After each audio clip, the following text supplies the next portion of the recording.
Thank you. There we go. Thank you.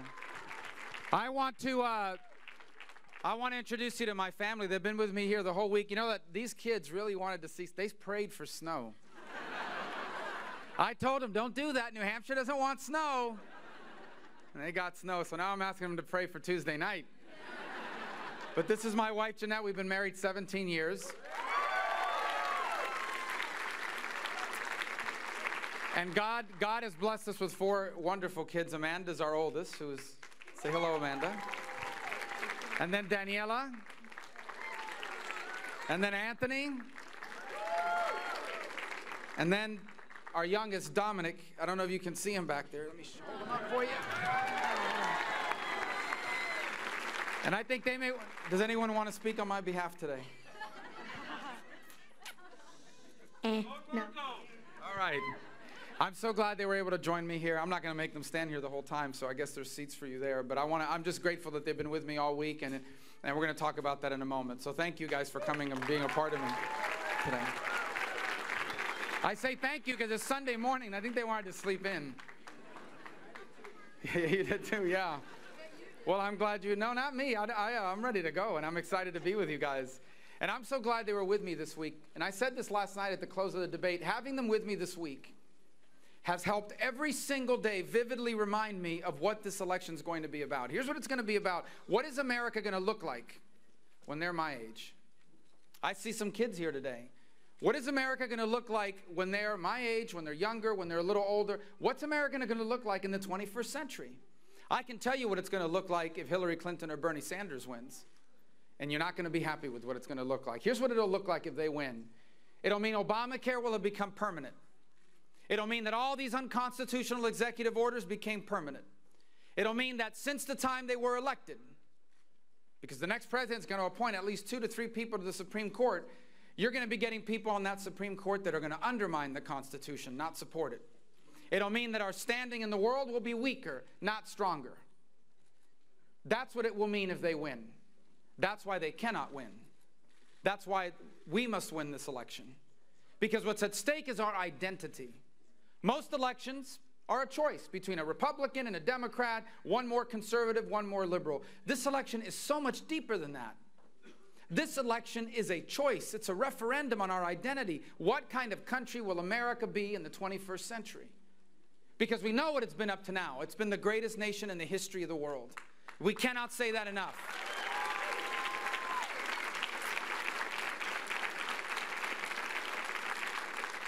But that was never automatic. The greatness of America is the result of the sacrifices and the hard work that the people who came before us did. It's what your parents and your grandparents and your great-grandparents, what over 200 years of American generations left behind, is the life we live today. And now the time has come for us to decide what kind of country we are going to leave behind for our children. And if we stay on the road that we are on now, it will not be the greatest country in the world, and it will certainly not be as great as it was left for us. Look, I said this last night. I am going to say this every chance that I get. Barack Obama is trying to change America. He wants to make us more like the rest of the world. I don't want to be like the rest of the world. I want to be the United States. You want to be the United States.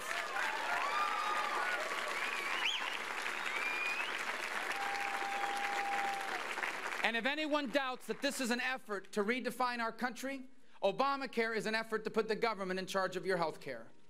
Common Core is an effort to put the federal government in charge of our schools. These executive orders are an effort to undermine, ignore, and get around our Constitution. The deal with Iran is an effort to undermine ultimately what people think about us around the world. Because this is a president that thinks we're an arrogant global power that needed to be cut down to size. This is a concerted, organized, deliberate effort to change America. And if this continues, we are going to have to explain to our kids why we got to grow up in the greatest country in the world and they did not. And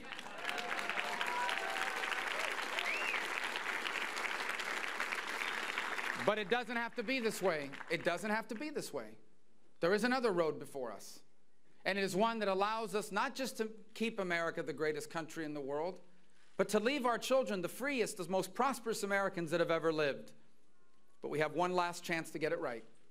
and it's 2016. It's why what's going to happen here on Tuesday is so important. This is the first in the nation's primary. The Iowa caucus was amazing, by the way. 180,000 people voted in that caucus, more than ever before, because people understand what's at stake. And I suspect the turnout here will be higher than ever before because you understand what's at stake. But you have to make a choice now. Who are we going to nominate to represent the conservative movement and the Republican Party in this election? And I hope, yes, me, I know, I agree. I love it.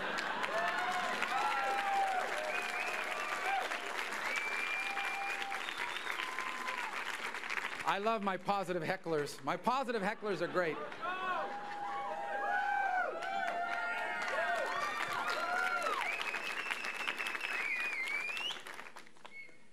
Who are we going to nominate? That's the choice you have to make. These are all good people. Any of them would be better than Barack Obama. Low bar, but any of them would be better than Barack Obama. And so the truth of the matter is we have to nominate someone first and foremost that can win. We've got to win this election. We can't lose. You know why I know that I will win? Because Hillary Clinton is scared of us. You know how I know that? This morning she went on Face the Nation. She attacked me again. They attacked me more than any other Republican. More than any other Republican. Because they know that if I'm our nominee, we win. And you know why we win? You know why we win if I'm our nominee? Because I am the only one left running that can unify quickly the conservative movement. We can't win if we're divided. We cannot win if we are divided. We can't. They want to make us divided. They want us fighting against each other for months at a time.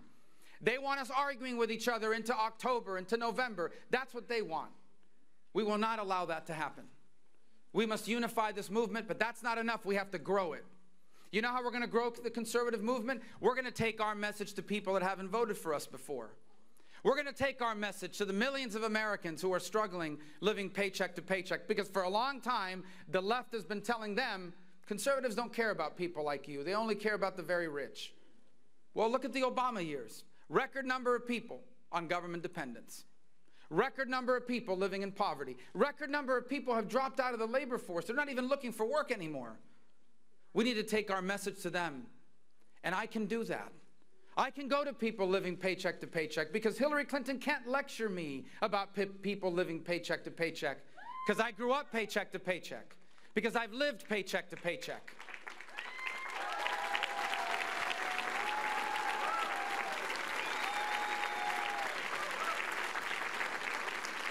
We're going to take our message to younger Americans, some of whom are living with tens of thousands of dollars in student loan debt. 500% increase in the last 10 years in student loan debt. You know why I'm so passionate about it and why they can't lecture me? Because I had a student loan. Not that long ago, we had a big student loan. I thought I'd never pay it. The thing about student loans is you can only get rid of them one of two ways. You pay them off or you die. And sometimes they're very hard to pay off. We were fortunate we were able to do that. But not everybody can. And it's been destructive for young Americans. We're going to take our message to parents that are raising their children. Because you know what parents know now? More than ever before, it is harder than ever to instill in our kids our values, instead of the values they keep trying to ram down our throat in the popular culture. We've got to rebuild the American family. Without strong families, you cannot have a strong country.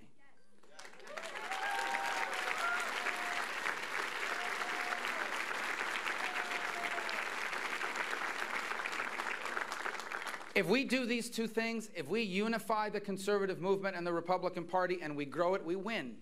And then we will have a chance to undo all of this damage Barack Obama has done. It'll begin right away. When I take the oath of office, that is not just a ceremony. That is a solemn oath to protect and defend and uphold instead of ignore and undermine and destroy our constitutional rights. And that's what Barack Obama's been doing now. He ignores the Second Amendment. He issues all these executive orders without any regard whether or not he has the power. When I'm president of the United States, after I take the oath of office, I'm going straight to the Oval Office, and I will repeal every single one of his unconstitutional executive orders.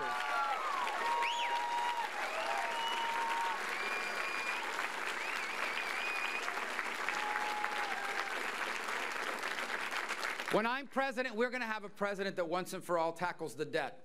And let me just say this on the debt. The debt is a bipartisan debt. Both parties ran it up, and no one wants to do anything about it. I would say to you that the people in charge in Washington today, this is the most selfish generation of leadership we have ever had. These are people whose attitude is, we'll let tomorrow worry about tomorrow. We'll let the future worry about the future. We don't care if we're leaving our kids with $20 trillion in debt. We will deal with the debt, and that means saving Social Security and Medicare.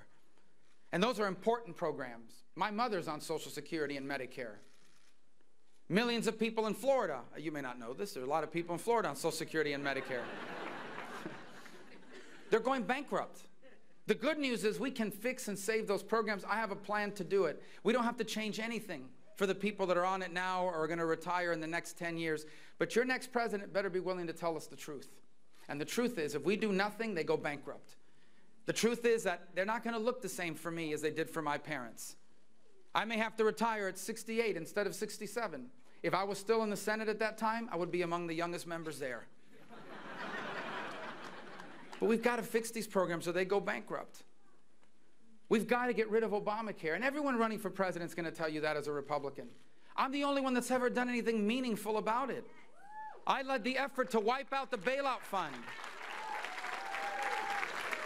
They were going to bail out private companies with your money, and we wiped it out. When I'm president, we are going to wipe out the rest of Obamacare, and we're going to put you in charge again of your health care.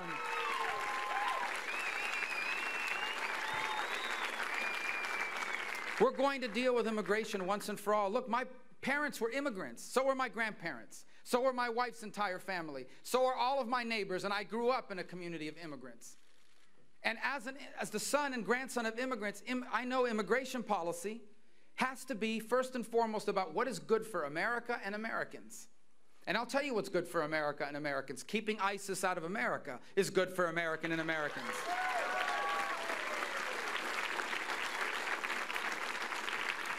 It's not about a religious test. It's not about discrimination. But if we don't know who you are or why you're coming, you're not getting in when I'm the president of the United States.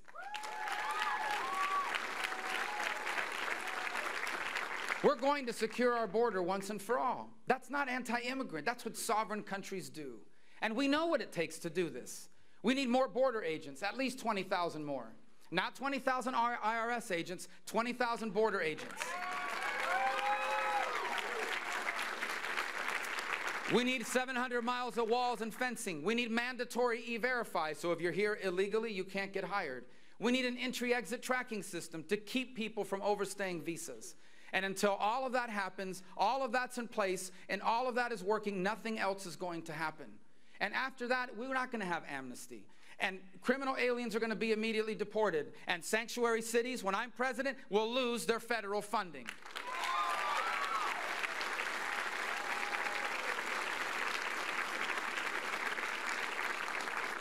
We have lost perspective in America on the federal government. We think there has to be a federal solution for everything. Everything. Concussions in football, what are you going to do about it? It's not a federal issue. We don't need a Department of Education. We don't need a national school board. You know the one thing the federal government has to do?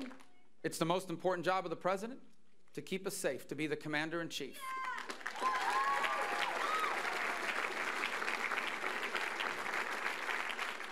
And what's this commander-in-chief doing? Because the world is very dangerous. This lunatic in North Korea is firing off rockets. He's got nuclear weapons. The Chinese government is expanding their military rapidly. We see what's happening with Vladimir Putin. You know what's happening with Iran. They're going to get $100 billion of sanctions relief. What are they going to spend that money on? Not on roads and bridges. They're going to spend it to sponsor terrorism, to build up their own military, to buy or build a nuclear weapon. That's why my first day in office, I will cancel that deal with Iran.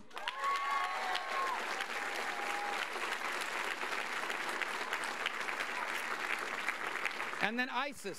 At the State of the Union, the president said, ISIS, they're just a bunch of guys on the back of pickup trucks. They don't pose an existential threat. No, that's not who they are. ISIS is the best funded, best organized, and most dangerous radical jihadist group in the history of the world. ISIS burns people alive in cages. ISIS takes 10-year-old little girls and sells them or auctions them off as brides. ISIS is now found in over a dozen countries. You're now starting to hear them mentioned in the Philippines, in Indonesia. They're an incredible threat. And what's happening to our military under Barack Obama in the face of these threats? He's gutting it. He's gutting the military. Our Army will soon be the smallest it's been since the end of the Second World War. Our Navy will soon be the smallest it has been in 100 years.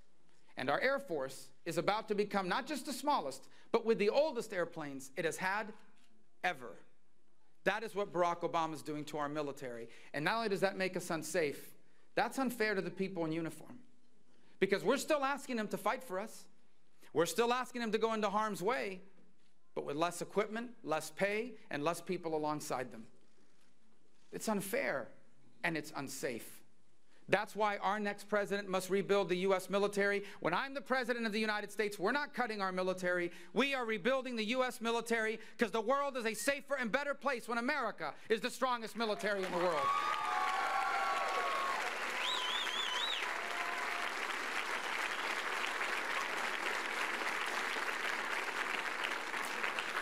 We're going to have a real war on terror. The intelligence agencies are going to tell us where they are. The military, which we're going to rebuild, is going to destroy them.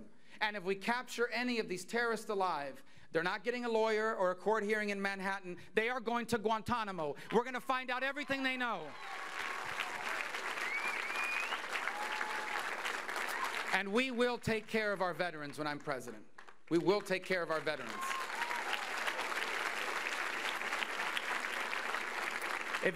If you're a veteran, we want to thank you for your service. We all want to thank you for your service if you're a veteran.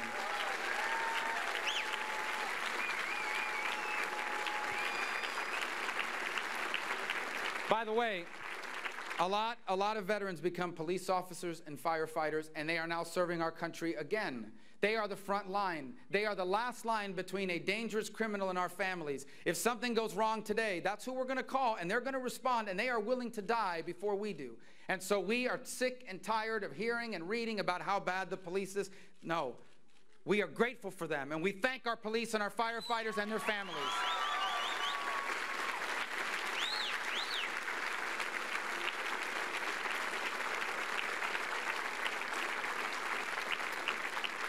When I'm president, our veterans will be able to take their VA benefits to any hospital or any doctor that they want to go see. The benefit belongs to them.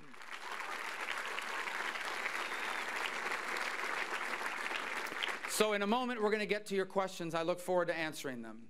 And I want you to know that at these events, I usually stay until the very end. I take pictures, shake hands, answer questions, as much as I can do in the time we have. We're a little tight on time today because we have 4 events, and there's this football game on tonight. I'm not sure who's playing, but I can tell you who's not playing, the Miami Dolphins. That's been true now, I don't know, 30-something years. I can move.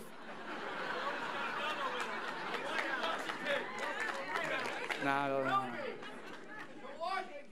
No, Washington. What do you mean Washington? I'm not going to be a Redskins fan either. Or a Raider fan or a Patriot fan. I'm telling you right now, guys. Yeah. No. Look. Hey, listen. I want you to understand something, okay? This is all pure envy. I'm not going to lie. They beat us all the time. It makes me angry. Like Tom Brady's 38 years old. Why is he still playing? Marino retired at 30. There should be mandatory retirement age in the NFL. So if I'm elected president, I'm going to put Brady in charge of some cabinet position. And I'm taking Belichick in charge of the Defense Department. And Gronkowski's going to become the ambassador to Poland.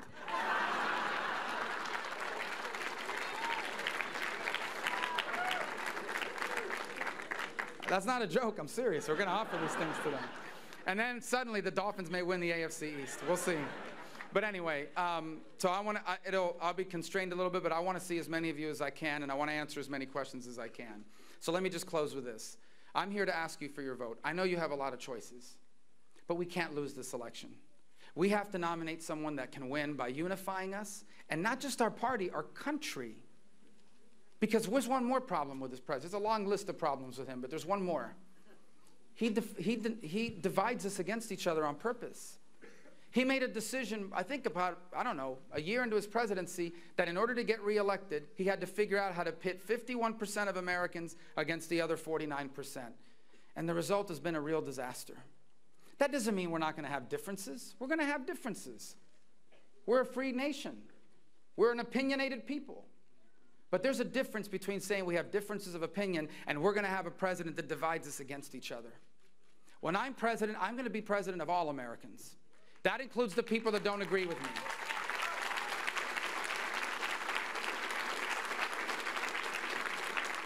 So like all of those people that say nasty things about me on Twitter, all those people that protest against me, all those people that, you know, heckle me at events, you know what? I'm going to cut their taxes too. And I'm going to keep their families safe. But we have to win this election. And I'm sure that for you as for me, the story of America is deeply personal. For me it is. I say this all the time. I have a debt to America I'll never repay. I have a debt to this country. It owes me nothing. America doesn't owe me a thing. But I have a debt to America I'm never going to be able to repay. Because when my parents came here, they had nothing. Nothing. No education, no money, barely spoke English, no connections. Do you know that less than 10 years after they came here with nothing, my parents owned a home? Do you know that 3 decades later, they retired with dignity and security, not with wealth, but with dignity and with security? But you know the most important thing for my parents? They lived to see all 4 of their children be better off than them.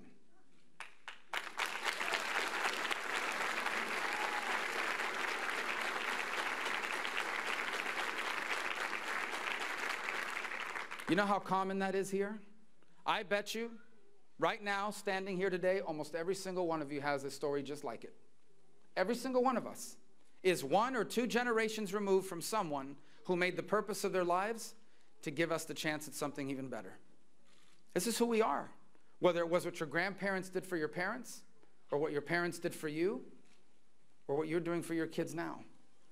For the people who work hard and sacrifice every day like my father, who worked into his 70s, late at night, weekends, holidays, as a banquet bartender, because he wanted me and us to have the chance to do whatever we wanted. This is the American story. It's what makes us special. It's so common here. It's so rare almost everywhere else. Almost everyone that has ever lived in a society that decided who you could become on the day that you were born.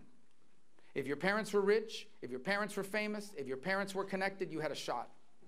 If your parents were anybody else, you were stuck. Imagine living in a place like that, that tells you no matter how hard you work, you can only go so far because you don't come from the right family.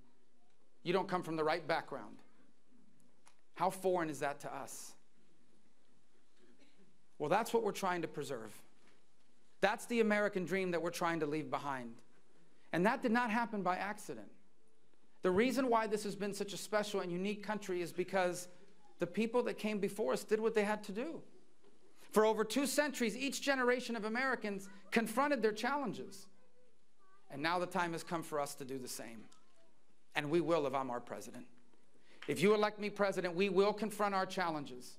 We will apply the principles that made us great to the unique challenges of the 21st century. And when our work is done, no matter how tough things may seem right now, I want you to know the future that awaits us if we do what needs to be done now. Here's the future that awaits us. The American dream won't just survive. It is going to reach more people and change more lives than ever before. Our kids are going to become the freest and the most prosperous Americans that ever lived. And the 21st century is going to be better than the 20th century. It will go down in history as a new American century. This is what we'll do together.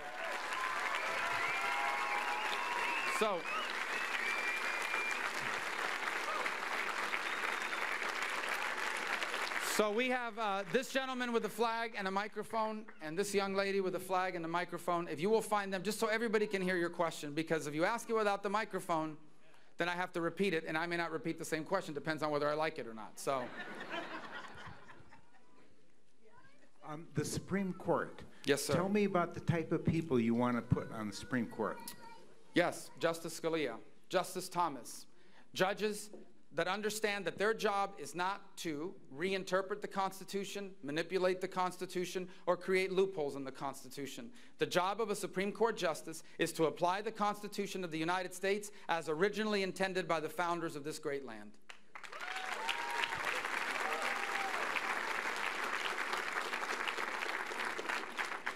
Yes, sir. As you know, Senator Rubio, the federal government debt is so high that everybody owes $50,000. I don't even have a TV in my room, so how can I owe so much money? What's your name? Hank. Hank? How old are you, Hank? 9. 9. That's a good question, Hank. You're right, Hank. You know, what's happening in our country is unfair to you.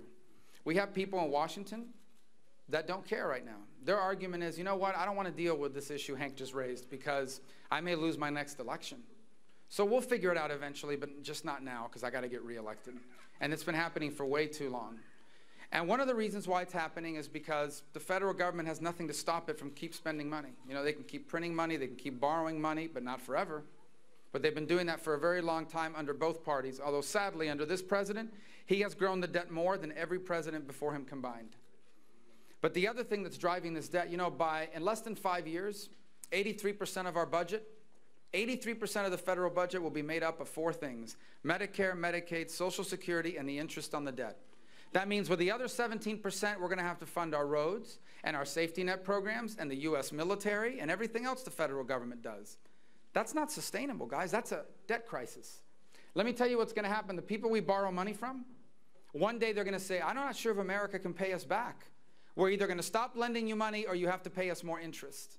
And when that happens, we're going to be spending more on interest than we are on our military. So we have a real crisis on our hands. And I used to be able to tell people, by the time you're an adult, I got to tell you, if we keep doing what we're doing now, before you're even in high school, we might have that debt crisis. So we have to fix it. And the way to fix it is we have to save Social Security and Medicare. These programs are really important. My father passed away in 2010 from cancer. I don't know what we would have done if there was no Medicare.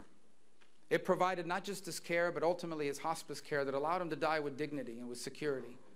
And you know, my parents worked hard for many years, and every time they got a paycheck, the government took some money out of their paycheck and said, we're going to put this money into a special fund, and when you retire, we're going to take care of your health care, and we're going to pay you some of these benefits back so that you, when you retire, will be able to have a standard of living. Those programs are going bankrupt. Because when they were designed, there were 16 people paying in for every person retired. Now it's down to 3 to 1. Soon we'll be down to 2 to 1. So we have to fix those programs. Now here's the good news. The good news is we can fix those programs and we don't have to disrupt anything for people that are on it now or are about to retire. But here's the truth. Social Security and Medicare is going to look different for you and me than it does for the people that are on it now. When right now I'm supposed to retire when I'm 67. I'll have to retire at 68.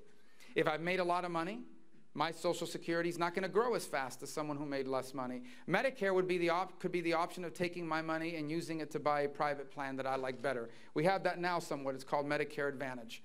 It is going to be the best thing in the world. It's just going to be a little different than the way it works for the people that are on it now. If we do that, we combine it by growing our economy in a robust and sustained way, then we can bring the debt under control. We're not going to have a debt crisis, and you're going to have a chance at the American dream. If we fail, we're going to have a debt crisis. So in your question is embedded how important this election truly is. It's why it's not an exaggeration to say that we are deciding the very identity of this nation. Because if we elect the wrong person, they're not going to deal with this issue. And it's going to collapse around us, and we're going to be facing a debt crisis. And an American debt crisis is not like a Greek debt crisis. Greece, nice country, important country. America is the most powerful and important economy in the world. If we have a debt crisis, it has a ripple effect in the entire global economy. And so one of the reasons why I'm running for president is to deal this debt once and for all. For you and for my 4 kids, where are the other 3? They got like a walkout.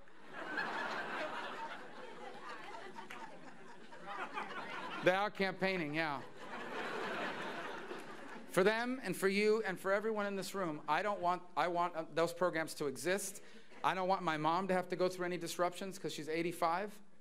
And I want to be able to avoid us having a debt crisis. We're going to do that when I'm president.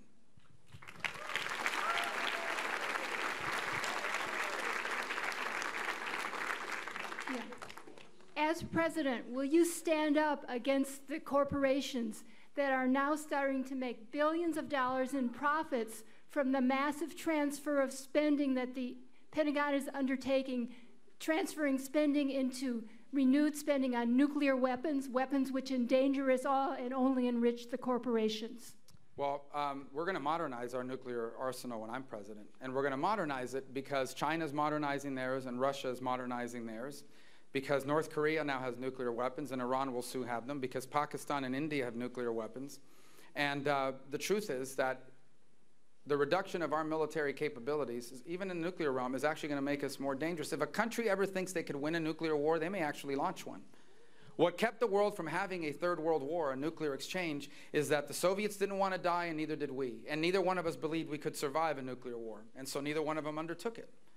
And so the bottom line is that we need to maintain that balance. If a leader or a country ever comes to believe that they might be able to survive and win a nuclear exchange, it actually heightens the prospect of a nuclear war. And so we are going to modernize our nuclear arsenal. And the second thing we're going to have to deal with is proliferation. Because I already told you this earlier in my speech, the leader of North Korea is crazy. And it's not something I throw in. He is insane. He is a lunatic, but he has nuclear weapons and long-range rockets that can probably already reach California. Iran is governed by an apocalyptic Shia cleric, a guy who believes his job is to trigger an apocalypse. And he's going to acquire nuclear weapons eventually. We're concerned about something going wrong in Pakistan and those nuclear weapons winding up in the hands of a terrorist group. And so, we need to worry about proliferation, which is why a missile defense shield is so important. Now, you talk about corporations. I think we do need to fix procurement in the Defense Department. We do not do a good job in procurement. We're not actually spending a lot of money these days in new weapons programs. The vast majority of it's going to a growing civilian workforce in the Defense Department. That needs to be dealt with. And every dollar that's wasted in the Defense Department is a dollar that's not keeping us safe. So we do need to deal with the procurement. But we cannot, in this world, as dangerous as it's become, gut our military capabilities. I want peace. All of you want peace. America wants peace, but strength is what leads to peace. Weakness invites war. Weakness invites miscalculation.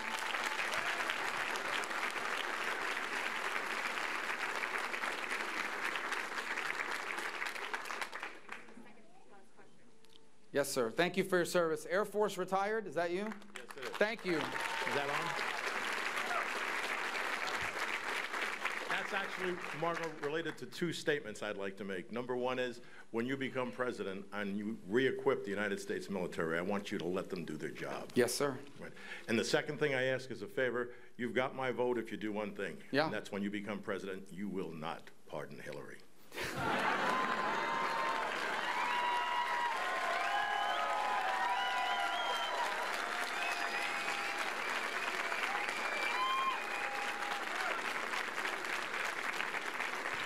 Well, I think that's actually her plan, is to pardon herself. But on the rules of engagement, absolutely. I mean, we are asking our men and women to go into harm's way. And by the way, yes, we want to avoid civilian casualties, absolutely. We don't want to indiscriminately strike at people. We go through extraordinary measures.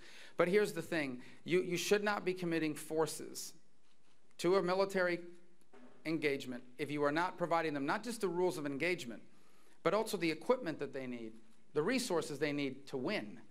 You have to define what victory is, and you have to allow them to win. And we should be very cautious in the use of military force. It should, quite frankly, be most of the, if not all the time, a last resort. In fact, I believe force should only be used in the furtherance of peace. So why do I believe we need to further attack ISIS from the air and help lead a coalition on the ground? Because ISIS is an enemy of peace. There is no accommodation with ISIS. They don't have ambassadors. ISIS does not have a diplomatic corps. Either they win or we win. We have no choice. There is no peaceful coexistence with a group like ISIS. They will only continue to grow until that threat reaches us here at home and around the world. So at all costs, we want to be able to avoid war and violence.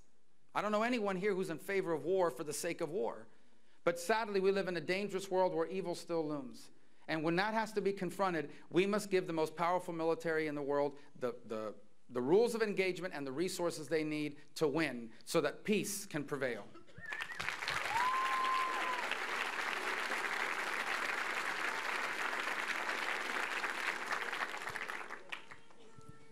Can we get one more after this, please? Okay. What would you do about He's going like this. He needs his mic. Mic 3? All right, there we go. What will you do about protecting Christians in the Middle East from being massacred Yeah, today well, and to the future? The first is to call it what you just did. It's genocide. What's happening with Christians in the Middle East is genocide. And it's not just in Iraq and in Syria. Christian communities in virtually every country in the Middle East are shrinking rapidly. In the city of Mosul, there are ancient Christian communities that have been there for 1,700 years, 1,800 years, that for the first time ever, there's no presence left. And so I think a couple things needs to happen. Number one is I think we need to provide safe havens that they can go to so they don't have to leave the region, so they can return to their ancestral homelands after they're liberated. Number two is I think they should be given the opportunity to be a part of a coalition to defeat ISIS. There are willing fighters among the Christians in that region that want, at the minimum, the opportunity to defend themselves and their families, as opposed to having to depend on Shia militias, on Sunni tribes, or on Kurds. Although the Kurds are great fighters, they have a right to be able to defend themselves. So these are important things that are happening. They're being driven from these ancient communities. Their churches and are being destroyed and related to rubble. These are ancient communities. And I do think that that's one of the reasons why I support the creation of safe havens in the region, so they don't have to travel 2,000 miles away, so that they can return to their homes when ISIS has been defeated, and to ensure that in a future Iraq and in a future Syria, they have the right to self-determination, self-representation, and that they will be protected in that region.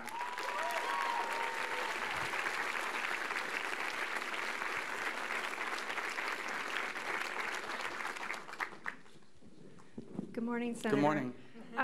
Is it morning? It's past noon. I have no idea. Yes. I understand that you're concerned about the North Korea threat, and I know that everyone here shares that concern. This has been a country that has vexed administrations across the board, Democratic, Republican, and so on. So what do you propose doing that's different from what they've done? Well, first, I think North Korea should be returned to the state sponsors of terrorism list. That has real implications. Second, there are individuals in North Korea that are very wealthy, that are aligned with the government. We know that they move assets and resources all over the world. We should be sanctioning individuals around the elites that surround the North Korean government.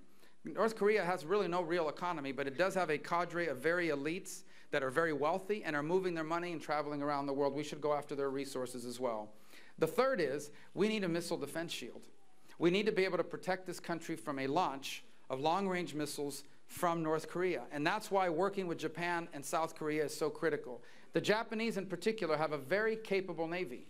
A lot of people don't realize it because Japan is called the self-defense force. But in fact, the Japanese Navy may be the 5th or 6th most capable on this planet. And one of the good things that's happened in recent years is that Japan has reinterpreted, I should say, or somehow found a creative way to allow for something that's called collective self-defense. Under previous law in Japan, Japan could only respond to an attack if they were directly attacked, which meant if a U.S. naval vessel came under attack, if there was a rocket launch against South Korea, Japan couldn't do anything about it under their laws. They were only able to respond if they were directly attacked. Now, under Abe, they now are arguing, and now they're now taking the position that they are allowed to come to the collective self-defense of their allies if they come under attack. Why is that important? Because they and their Navy are a critical part of a missile defense capability, the ability to shoot down a North Korean rocket launch in the region before it reaches California, before it reaches Japan, before it reaches South Korea. I think we have to have we also need a West Coast missile defense shield to protect us from a nuclear launch from North Korea. Because they don't just have warheads, they are increasingly increasing the range and precision of their rockets. It is not outside the realm of possibility that in less than a decade, North Korea will possess rockets capable of hitting as far away as the Midwest of the United States. And then they hold us hostage. Ultimately, you would love to see a change in government in North Korea. It is a very, very difficult place to predict what's going to happen. It is not a normal government, to say the least. Its new leader has literally executed virtually anyone around him that didn't respect him, much less support him. And so there's a lot of instability internal there. And hopefully one day there will be a unified Korea. And he obviously looking more like the South than like the North. But in the interim, the most we can do is protect ourselves from it. And that means having a West Coast defense shield and also working with our allies in the region, particularly Japan, to have a localized missile defense shield that protects them and our Pacific assets from attack from North Korea. Put them back on the list of sponsors of terrorism, and individually sanction individuals related to the North Korean government. Go after their money, their bank accounts, and their assets all over the world.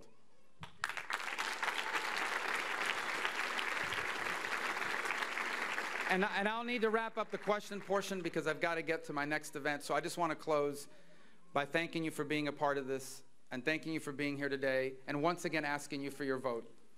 And I'm asking you, if you want to be a part of our team, sign up to volunteer, sign up to be a part of our effort. We're going to bombard you with emails for just a day, and then we're going to leave you alone. And then we're going to come back in August because we're going to win New Hampshire in the general election, and we are going to take back this country. Thank you, and God bless.